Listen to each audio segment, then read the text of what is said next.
ہر انسان کسی نہ کسی غم کا شکار ہے۔ اگر دیکھا جائے تو اس دنیا میں کوئی انسان کسی بھی حال میں خوش نہیں، اور یہی وجہ ہے کہ اسے اپنا غم بہت بڑا لگتا ہے اور دوسرے کی خوشی زیادہ بڑی لگتی ہے، اور اپنی خوشی کو وہ انجوائے نہیں کرتا، اور اپنی خوشی کو وہ ایک فور گرانٹڈ کہہ لے لیتا ہے، یا اس کو بالکل لائٹلی لیتا ہے۔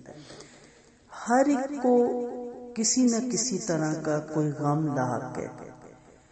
یوں سمجھیں کہ انسان پر غم ہی غم ہے اور غم ہی حملہ آور ہے، اور وہ ان کی جان لیوا غموں سے ان کی جان عذاب میں مبتلا ہے۔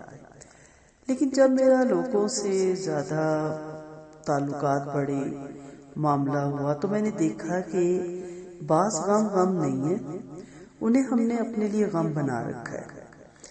جیسے میں نے ابھی کہا نا کہ اپنا غم بہت بڑا لگتا ہے اور اپنی خوشی معمولی سی لگتی ہے، اور دوسروں کی خوشی بہت بڑی لگتی ہے اور ان کے غم بالکل ہلکے سے لگتے ہیں۔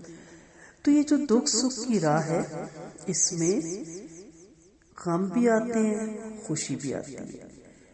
اصل یہ دیکھنا ہوتا ہے کہ انسان، اور خاص طور پہ ایک مسلمان، ان دونوں اس راہ میں آنے والی دونوں رویوں سے یا دونوں مواقع میں اس کا اپنا کیا رویہ ہوتا ہے۔ اب ہوتا یہ ہے کہ جب کوئی غم آتا ہے تو اس کی حالت ایسی ہو جاتی ہے کہ جیسے اسی پہ ساری قیامت ٹوٹ پڑی ہے، اور وہ غم جیسے اس کی جان لے لے گا۔ اس غم کی بیماری نے انسان کو اندر ہی اندر کھوکھلا کر کے چھوڑ دیا ہے۔ اور میں جیسے پہلے بات کر رہی تھی نا کہ مجھے لوگوں سے مل کے کچھ باتیں انشاءاللہ سٹیپ بائی سٹیپ میں ان تمام باتوں پہ آؤں گی، اور آپ خود بھی جب غور کریں گی تو آپ دیکھیں گی کہ وہ غم نہیں تھے، ہم نے انہیں غم جاں بنا رکھا تھا۔ وہ تو ایک راہ گزرتے ہوئے ایک آپ کہہ لیں رویے تھے، ایک حادثے تھے، ایک مواقع تھے، گزر گئے۔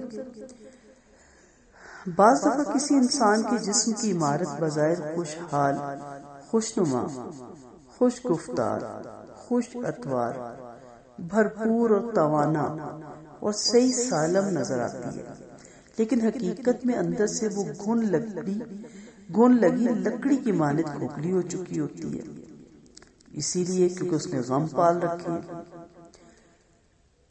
اور ایسا لگتا ہے کسی کمزور سہارے کے آسرے پہ یہ سانس لے رہی ہے۔ جو ہی کوئی حادثہ آتا ہے تو بس یہ اس لکڑی کے ٹکڑے ٹکڑے ہو جاتے ہیں یا عمارت ٹوٹ جاتی ہے، اور نام و نشان بھی اس کا نہیں رہتا۔ تو کیا ہم دنیا میں غموں کو پالنے کے لیے آئے تھے، غموں کو سینے سے لگانے کے لیے آئے تھے، اور غموں کے ساتھ زندگی گزارنے آئے تھے؟ غم جس کو اصل غم لگ جائے نا، اور وہ ہے غم فکر آخرت کا، تو اسے یہ دنیا کے عارضی جو غم ہے وہ غم نہیں لگتا۔ کچھ تو دنیا ہی میں ان کا مداوع ہو جاتا ہے، کچھ غم ایسے ہیں کہ دنیا میں ان کا مداوع نہیں ہوتا، تو کوئی بات نہیں، دنیا بھی ختم ہی ہو جانی ہے، غموں نے بھی ختم ہو جانا ہے، اور اس کا مداوع انشاءاللہ آخرت میں ہو جائے گا۔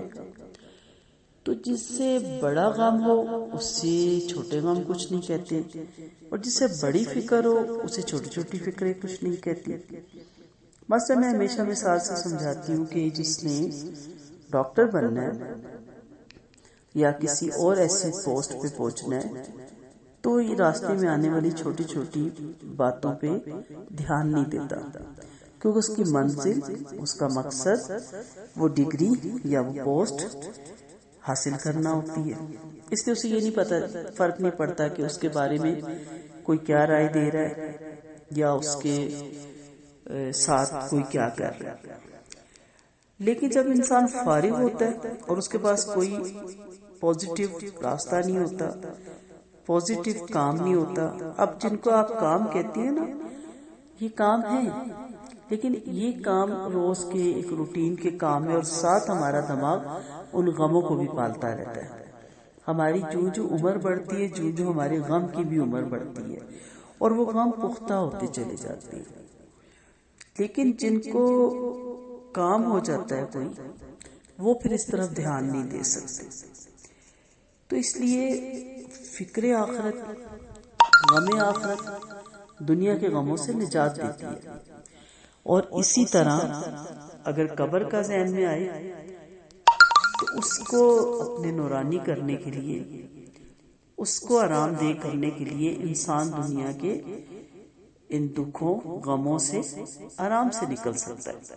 کیونکہ سب سے بڑا غم تو وہی ہے نا کہ جب فرشتے لینے آ جائیں گے، کوئی ہمیں چھڑا نہیں سکے گا، کوئی ہمارا خیال نہیں رکھ سکے گا، کوئی ہمارے لیے رو نہیں سکے گا، چھین نہیں سکے گا ہمیں فرشتوں سے۔ کوئی ایسا نہیں ہوگا جو ہمیں قبر کے حوالے نہ کرنے دے، کفن نہ پہنانے دے، کیونکہ یہ ایک ہم مسلمان ہیں اور یہ ہمارے اللہ کا حکم ہے اور آپ صلی اللہ علیہ وسلم کے بتایا ہوا طریقہ ہے۔ اصل چیز ہمیں یہ غم ہونا چاہیے کہ قبر میں ہم کیا کریں گے اور آخرت میں ہمارا مقام کیا ہوگا۔ اور جب ہماری منزل جنت ہے اور جنت الفردوس ہے، سب سے اعلیٰ درجہ انشاءاللہ، تو پھر ہمارا ٹارگٹ بھی بہت اونچا ہے۔ اس ٹارگٹ کو سامنے رکھتے ہوئے ہم نے یہ جو سلسلہ شروع کیا نا، کہ اس ٹارگٹ کو حاصل کرنے کے لیے جو ہمارے اس سفر میں ہمارے ہمراہی ہیں نا، ان کی پھر سوچ بھی بدلنی پڑے گی۔ ان کے سوچنے کا سٹائل، ان کے کام کرنے کا سٹائل، ان کی ہر چیز فرق ہوگی، وہ اور لوگ ہوں گے۔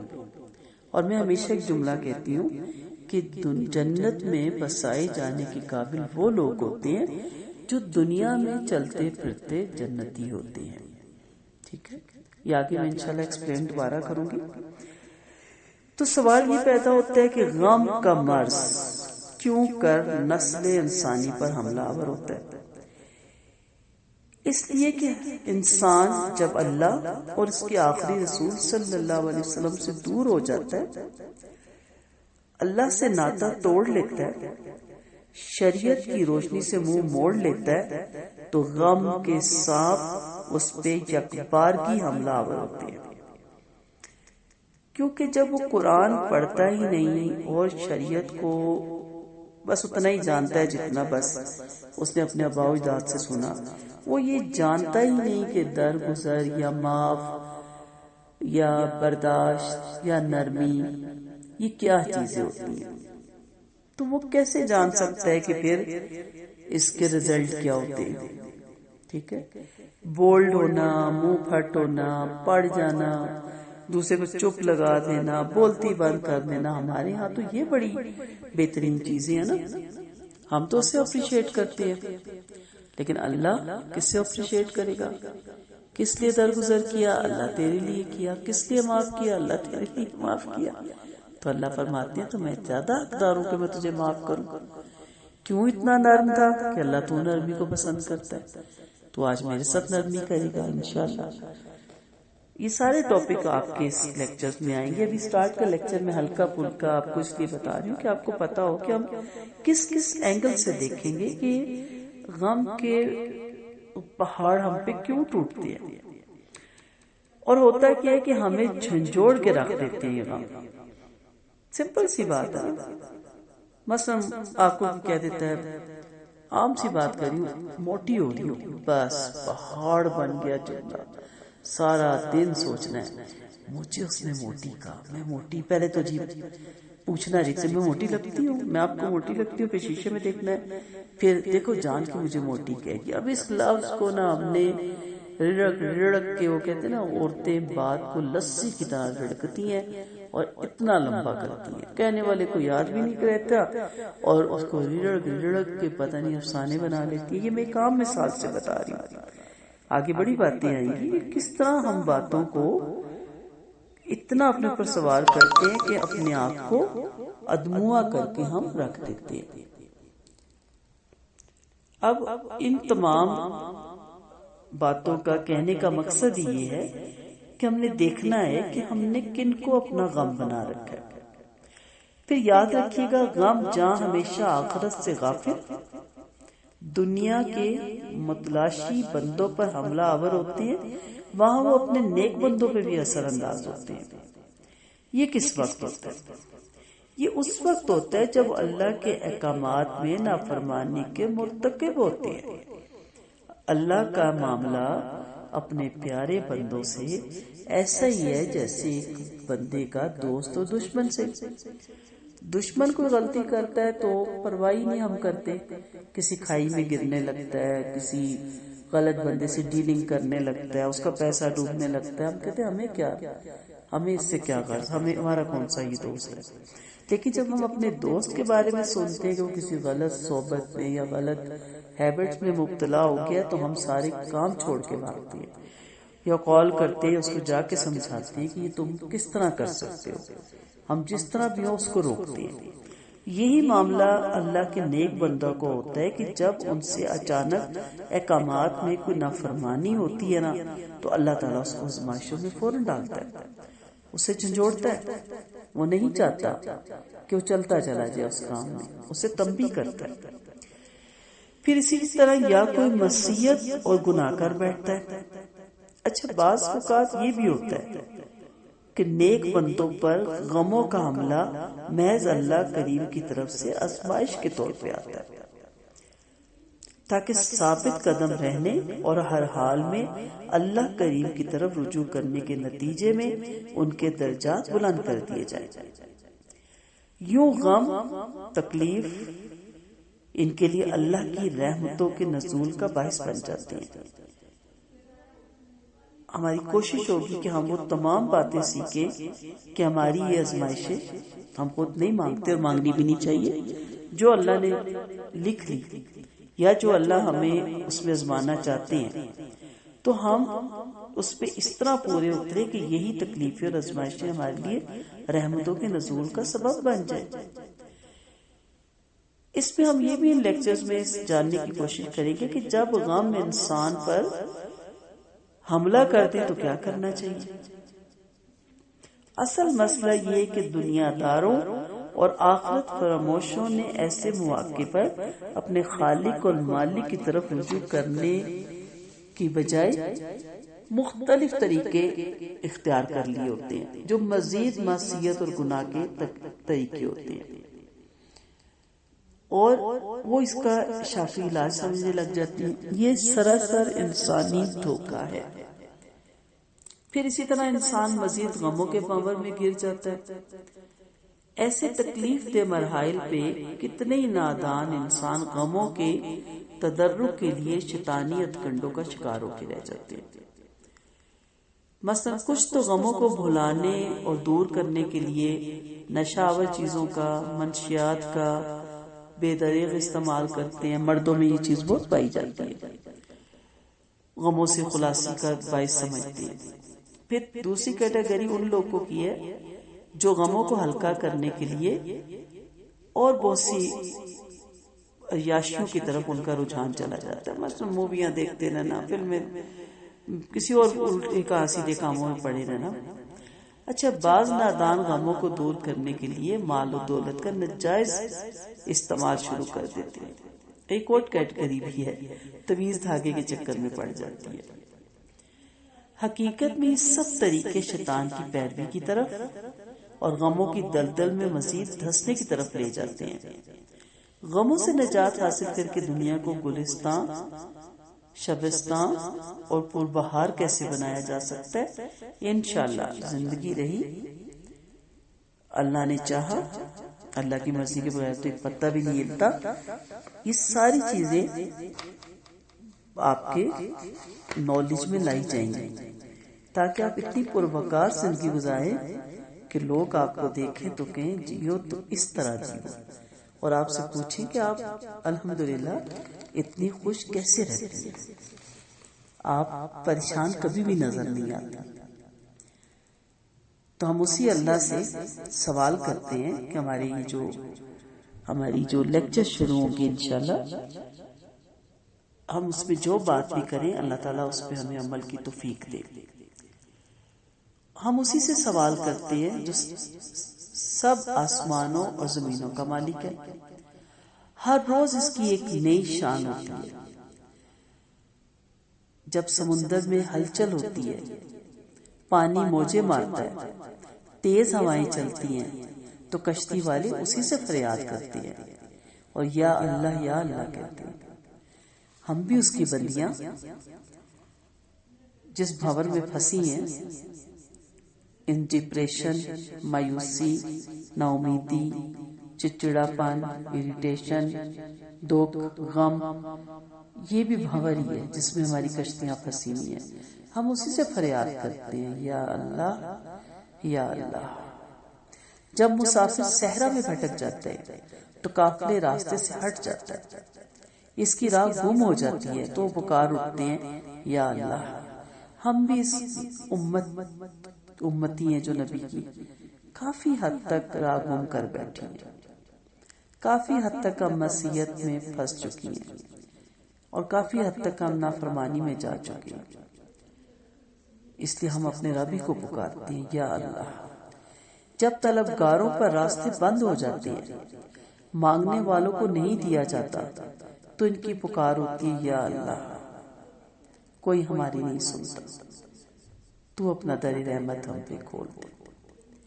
جب تدبیریں ناکام ہو جائیں، امیدیں ساتھ چھوڑ جائیں، ذرائع راستے بند ہو جائیں، تو سب اللہ ہی سے فریاد کرتے ہیں۔ ہم بھی اپنے رب ہی سے فریاد کریں گے، یا اللہ۔ جب زمین اپنی وسعت کے باوجود تم پہ تنگ ہو جائے اور رنج و الم سے دم گھٹنے لگے، تو اللہ ہی کو پکارو۔ سو ہم اپنے ہر کام کا آغاز اللہ ہی کی مدد سے کریں گے۔ اللہ کی طرف جاتے ہیں اچھے کلمے، خالص دعا، سچی پکار، آنسو اور فریادیں، ضرورت مندی میں دعائیں، رات کے اندھیرے میں ہاتھ اٹھانا، مصیبتوں میں آنکھیں اسی کی طرف دیکھتی ہیں، حادثات میں اسی سے فریاد کی جاتی ہے۔ فریاد، پکار، سوال اسی کا نام زبانوں پہ ہوتا ہے۔ قلب اور روح اسی سے سکون پاتے ہیں، احساسات اور اعصاب ٹھنڈے پڑتے ہیں، عقل لوٹ آتی ہے اور یقین پیدا ہوتا ہے کہ اللہ اپنے بندوں سے رحم و کرم کا معاملہ کرتا ہے۔ اللہ، دل سے کہ ذرا اللہ، کتنا پیارا نام ہے، کتنے خوبصورت حروف ہیں، کتنے قیمتی کلمے ہیں، کتنی صحیح ترین تعبیر ہے۔ کیا اس کا کوئی اور ہم نام ہے؟ اللہ کہیں، فوراً ذہن میں کیا شخصیت آتی ہے؟ غنا، بقا، قوت و نصرت، عزت اور قدرت اور حکمت کا سراپا گھوم جائے گا۔ ہم میں بھی وہ یہ خوبیاں دیکھنا چاہتا ہے، اور انہی پہ ہم بارہا بات کریں گے، اور آپ دیکھیے گا کہ آپ کی زندگی کتنی خوبصورت ہو جائے گی انشاءاللہ۔ اس دن کس کی بادشاہت ہوگی؟ اللہ واحد القہار کی۔ اللہ کا لفظ نکالیے، لطف اور عنایت، مدد اور فریاد، محبت اور احسان دکھائی دینے لگے گا۔ یہی وہ چیزیں جو ہمارے اندر سے جا چکی ہیں۔ تمہیں جو بھی نعمت ملتی ہے وہ اللہ ہی کی طرف سے ہے، اللہ تعالیٰ ہی کی طرف سے ہے۔ سو حسرت کو، یا اللہ ہماری حسرت کو خوشی میں، ہمارے غم کو سرور میں، خوف کو امن میں بدل دے۔ اے اللہ، دل کی آگ کو یقین کی ٹھنڈک سے بجھا دے۔ یا اللہ، نفس کے شعلوں کو ایمان کے پانی سے سرد کر دے۔ یا اللہ، جاگتی آنکھوں کو نیند، بے چین دلوں کو سکون عطا کر دے۔ یا اللہ، ناکاموں کو کامیابی سے نواز دے۔ یا اللہ، بے بصیرتوں کو اپنا نور دے دے اور بھٹکوں کو راستہ دکھا دے۔ یا اللہ، وسوسوں کو نورانی شعاؤں سے ظاہر کر دے، باطل پرست نفس کا گلا گھونٹ کے حق کے لشکر کو سامنے کر دے۔ شیطان کی چالوں اور تدبیروں کو اپنی مدد اور نصرت سے تباہ کر دے۔ اے اللہ ہمارے غم، ہماری رنج، ہماری فکر، ہمارے قلق کو دور کر دے، آمین۔ ہم خوف اور پست ہمتی سے تیری پناہ چاہتے ہیں، تجھی پہ اللہ ہم بھروسہ کرتے ہیں، تجھی سے مانگتے ہیں، تو ہی ہمارا سرپرست ہے، تو کیا ہی خوبصورت ہمارا سرپرست ہے۔ سوچئے کیا سوچنا ہے کہ میری شادی پہ یہ ہوا، میری منگنی پہ یہ ہوا، نہیں میری مہندی پہ یہ ہوا، مجھے جہیز میں یہ نہیں ملا، میری ساس میرے ساتھ یہ کرتی تھی، ایسا کچھ نہیں سوچئے۔ سوچنا ہے اپنے پاؤں کے ناخن سے لے کے سر تک، اور شکر بجا لائیے کہ جب آپ اللہ کی نعمتوں کو یاد کریں، سوچا کریں آنکھیں بند کر کے، کتنے لوگ ہیں جن کے پاس گھر کیا، کوارٹر کیا، جھگی بھی نہیں، پلوں کے نیچے سوتے ہیں نا۔ تو سوچے کتنے لوگ ہیں جو اس وقت ہاسپٹلز کے بیڈ روموں میں وینٹیلیٹر پہ ہیں، سوچے کتنے لوگ ہیں جنہیں خوراک کی نلکیاں لگی ہوئی ہیں اور واش روم بھی وہ خود نہیں جا سکتے، سوچے کتنے لوگ ہیں جو اس وقت ویل چیئر پہ ہیں، ضرور سوچیں آپ کہاں ہیں۔ مجھے پورا 100% اپنے رب پہ یقین ہے کہ آپ ریلیکس اپنے بیڈ روموں میں، اگر اے سی نہیں دستیاب تو پنکھا ضرور چل رہے ہوں گے، اور ریلیکس ہو کے آپ سن رہی ہوں گی یہ لیکچر۔ تو سوچیں تو صحیح ذرا کہ آپ نے آج کتنا اچھا ناشتہ کیا ہوگا، اور کسی کو ناشتہ بھی اثر ہی نہ آیا ہوگا، اور وہ خالی پیٹ گھر سے نکلا ہوگا روزگار کمانے، کچھ ملے گا تو ناشتہ بھی لے آؤں گا، یا ہو سکتا رات کی باسی روٹیاں اس نے کھائی ہوں۔ ہیں ایسے لوگ، میرے ارد تو بہت ہیں۔ تو یہ سوچنا ہے، نعمتوں کو یاد کریں تو آپ کو قدم قدم پہ نعمت ہی نعمت دکھائی دے گی۔ اگر آپ اللہ کی نعمتوں کو شمار کرنے لگے گن نہیں پائیں گے، آپ کو کچھ اور سوچنے کا ٹائم ہی نہیں ملے گا۔ جسمانی صحت دیکھیں، الحمدللہ لوگوں کو روز انجیکشن لگتے ہیں، کینسر پیشنٹ کو دیکھیں، ہیپیٹائٹس سی والوں کو دیکھیں، کتنے حادثات، کتنے ایکسیڈنٹ۔ شکر بجا لائیں، اللہ میں اپنی چھت عزت کے ساتھ اپنے گھر کے اندر بیٹھی ہوئی ہوں۔ اب مسئلہ یہ ہے، نہیں یہ گھر نہیں ہونا چاہیے تھا، وائٹ ہاؤس ہونا چاہیے تھا، کیا میرا رنگ گندمی کیوں ہے، گورا چٹا ہونا چاہیے تھا، میری آنکھیں بلیک کیوں ہیں، بلی ہونی چاہیے تھی، میرے بالوں کا رنگ براؤن ہونا چاہیے تھا، قد میرا ٹال ہونا چاہیے تھا، کچھ بھی کرتے جائے، یہ نہیں ہے۔ آپ سانس لے رہی ہیں آرام سے، خوش نصیب ہے۔ کتنے لوگ ہیں الرجی، استما، چیسٹ ڈیزیز میں، ان سے پوچھیں ایک ایک سانس کی قیمت۔ تو سوچیں، پھر سوچیں اپنے وطن میں ہیں، آزاد وطن میں، غلامی والے وطن میں نہیں ہے۔ غلامی بڑی بری چیز ہے، کسی کی بھی غلامی ہو، محتاجی بہت بری چیز ہے، کسی کی بھی ہو، اللہ اپنے سوا ہم سب کو کسی کا محتاج نہ کرے۔ وطن میں امن اور سکون میں دعا کریں، مزید وطن میں امن اور سکون ہو، اپنی مرضی سے آپ جہاں چاہتے ہیں دل جاتی ہیں، واپس آتی ہیں۔ یہ سوچیں کہ کچھ لوگ ایسے بھی ہیں جو ایسے ملکوں میں ہیں جن میں روز بمباری، جو بچوں کو لے کے کبھی ادھر بھاگتے ہیں کبھی ادھر بھاگتے ہیں۔ پھر اپنا کھانا دیکھیں، صاف ستھرا دھو کے ہر چیز کو آپ نے بنایا، پکایا، کھلایا، کھایا، لوگ بچا ہوا دوسروں کا جھوٹا کھا رہے ہیں۔ کئی لوگوں کو تو ڈسٹ بین سے ڈھونڈ کے کھاتے دیکھا، کئیوں کو سڑک پہ اگر کوئی پھینک گیا روٹیاں تو انہیں کھاتے دیکھا۔ اپنا کپڑا دیکھیں، ہمیں تو پرنٹ ہی پسند نہیں آتے، ہماری الماری بھری ہوئی کپڑوں سے، ہم کہتے ہیں ایک ڈھنگ کا سوٹ لیں، اور وہی سوٹ کسی کو دیتے ہیں تو وہ 2 تو 3 سال پہنتے ہیں۔ پانی دیکھیں، صاف ستھرا ہوا دیکھیں، یعنی پوری دنیا آپ کے پاس ہے. آپ پیروں سے لے کے سر تک کھرب پتی ہیں اور آپ کو احساس بھی نہیں. زندگی کے مالک ہیں آپ، لیکن اس کا شعور بھی نہیں کہ آپ کے پاس زندگی ہے. زندگی بہت بڑی نعمت ہے، اور یہ وقتی زندگی ہے جو آپ نے کوڑ کوڑ کے سڑ سڑ کے سوچ سوچ کے، نندے ساس شوہر کی باتیں، بچوں کی، پوزیٹیو ضرور سوچیں، اس کے علاوہ کچھ بھی نہ سوچیں. اسی نے اپنی ظاہری اور باطنی نعمتیں آپ پر انڈیل رکھی ہیں. آپ کے پاس آنکھیں ہیں، دیکھیں نبینا کو جنہوں نے زندگی میں کچھ نہیں دیکھا. آپ سوچا کریں، یا اللہ اگر خدا نہ خواستہ تو مجھے ماں کے پیٹ سے اندھا پیدا کر دیتا، میں کیا کر سکتی تھی؟ میرے پاس آنکھیں ہیں، میں نے تو اس دنیا کا ہر رنگ دیکھا، ہر پھل دیکھا، ہر پرندہ دیکھا، ہر پھول دیکھا. شکر اللہ تیرا، میرے پاس آنکھیں ہیں. زبان ہے جسے میں چلا رہی ہوں، جس سے میں بول رہی ہوں.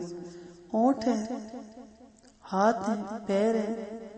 سورۃ رحمان میں آتا ہے نا، فَبِأَيِّ آلَاءِ رَبِّكُمَا تُكَذِّبَانِ. تم اپنے رب کی کن کن نعمتوں کو جھٹلاؤ گے؟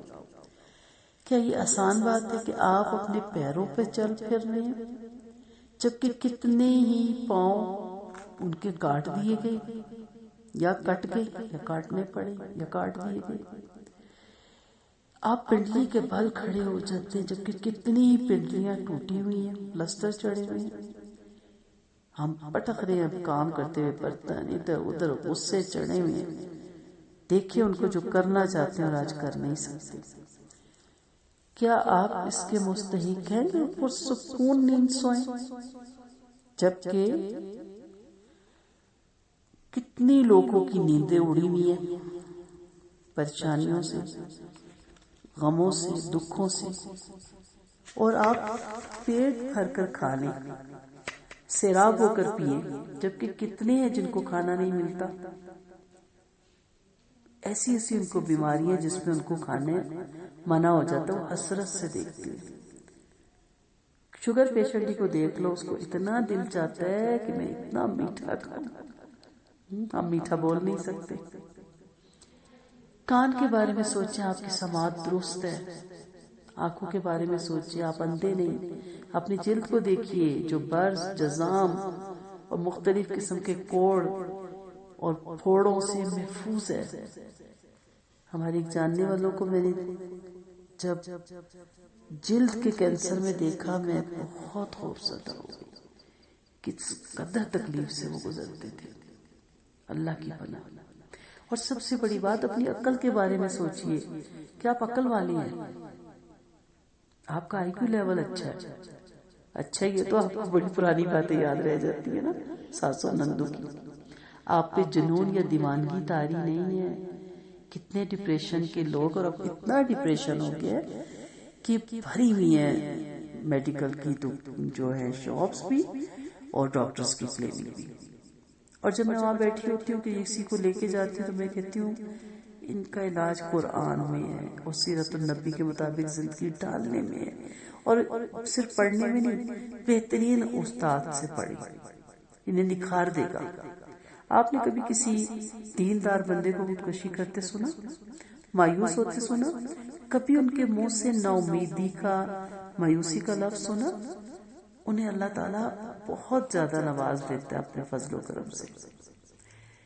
اب سمپل سی مثال ہے، اکثر آپ نے سنی ہوگی. کیا آپ احد پہاڑ جتنا سونا لے کر اپنی آنکھیں دے سکتی ہیں؟ کسی بھی محتاج کو دونوں آنکھیں دے سکتی ہیں زندگی میں؟ نہیں. کیا آپ اور پہاڑ کے برابر چاندی لے کر اپنی سماعت دے سکتی ہیں کانوں کا؟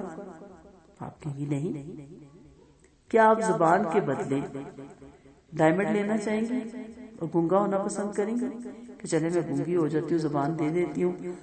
اس وقت کہیں گی بھاڑ میں کیا ڈائمنڈ. اس وقت آپ کے نزدیک ڈائمنڈ کوئی اہمیت نہیں رکھتا نا، کیونکہ زبان بہت خوبصورت نعمت ہے. قرآن سورۃ رحمان میں بھی اس کا ذکر آیا نا کہ ہم نے آپ کو بولنے کی قوت دی. تمام اللہ کی تخلیق میں سب سے بہترین تخلیق انسان کی اشرف المخلوقات ہونا زبانی کی وجہ سے ہے نا. کیا آپ یاقوت اور موتی لے کر اپنے ہاتھوں کا سودا کریں گے کہ میرے دونوں ہاتھ کاٹ لو، مجھے یاقوت اور موتی دے دو؟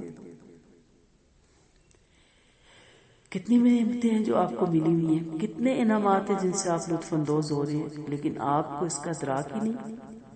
آپ کو گرم روٹی، ٹھنڈا پانی، میٹھی نیند اور عافیت حاصل، لیکن پھر بھی آپ پریشان ہیں، پھر بھی دکھی ہیں، پھر بھی رنجیدہ ہیں، پھر بھی اداس ہیں، پھر بھی پریشان ہیں.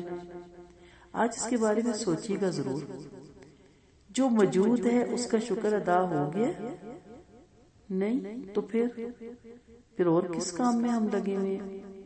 جو ہے اس کا شکر تو ادا کر لیں، اور نعمتوں کی بقا اس کے شکر میں ہے.